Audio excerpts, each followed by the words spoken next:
Aalamin natin na magiging lagay ng panahon ngayong long weekend. Ihatid yan ang ating resident meteorologist na si Mang Tani. Si Mang Tani kaya ito, si Honorable.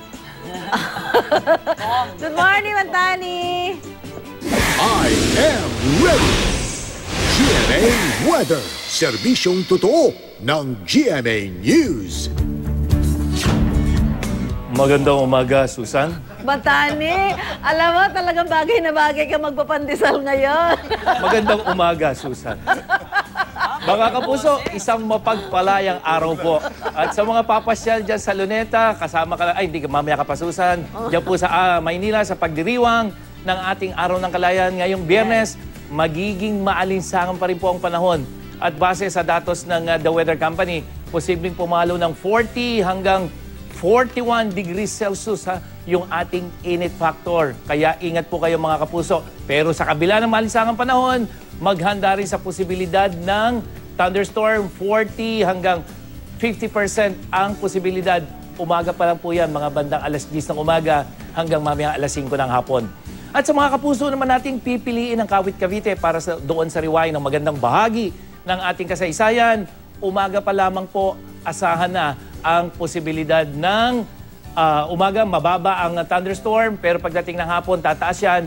Kaya mga kapuso, ingat po kayo. At sa ibang bahagi naman ng Luzon, meron ding thunderstorm dyan sa may Ilocos Region hanggang dyan sa may Cordillera at ilang bahagi ng Central Luzon, lalong-lalo na pagdating sa hapon. Sa Visayas, may mahihinang pagulan dyan sa Eastern Section hanggang sa may Western Section. At sa Iloilo po, mga kapuso, asahan nyo po, merong thunderstorm dyan pagdating sa hapon. At sa Mindanao, nagkaroon ng twister dyan sa may Zamboanga. Asahan na rin po hanggang katamtamang ulan dyan sa may ARMM, Zamboanga Peninsula, hanggang sa Sorsogon Region. Dulot po yan ng thunderstorm dahil sa epekto ng Intertropical Convergence Zone o ITCZ na nakakaapekto ngayon sa Mindanao, partikular na po sa katimugang bahagi. Mga kapuso, kapag may ITCZ o nakakapekto sa inyong lugar, ay mas mataas ang posibilidad ng pagkakaroon ng malalakas na thunderstorm. Huwag na huwag pong lalabas ang bahay, lalo na kapag malakas ang pagkidlat at pagkulog. Matataas din po ang tsansa ng pagkakaroon ng hail o yung yelo sa pag-uulan na yan at gayon din yung mga buhawi. Kaya dapat po, laging I am ready dahil kapag may hailstorm, mga kapuso, mas mataas ang tsansa na magkaroon ng buhawi.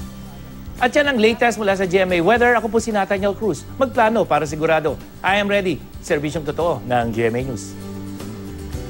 Maraming salamat, Mang Tani.